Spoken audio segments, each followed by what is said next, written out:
अस्सलामुअलैकुम दोस्तों, कैसे हैं आप। मुझसे मिलिए, मैं हूँ जीम और मेरी आवाज है ज ज ज। अरे ऐसे नहीं, ऐसे बोलो, ज ज ज। मेरे साथ मिलकर बोलो, ज ज ज। मेरी दो शक्लें हैं, छोटी ज और बड़ी ज। आओ मेरे दोस्तों से मिलते हैं। ये है जग और जग में पानी और शरबत रखते हैं।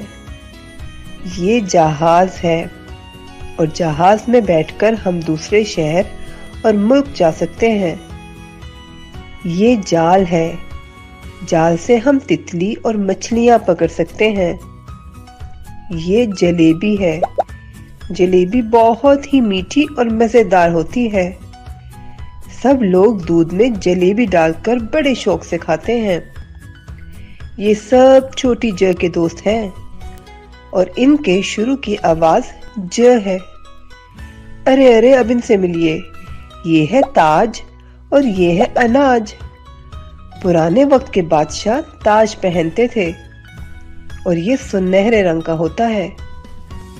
दुकानदार अनाज जमा करके रखते हैं ताकि हम तक पहुंचा सके। ताज और अनाज दोनों बड़ी ज के दोस्त हैं और इनके आखिर की आवाज ज है। अरे अरे कहाँ जा रहे हो। मैंने तो ज पर नज्म लिखी है, आओ मिलकर पढ़ते हैं। पाँव में जूता सर पर ताज, जग में पानी हवा में जहाज। पाँव में जूता सर पर ताज, जग में पानी हवा में जहाज।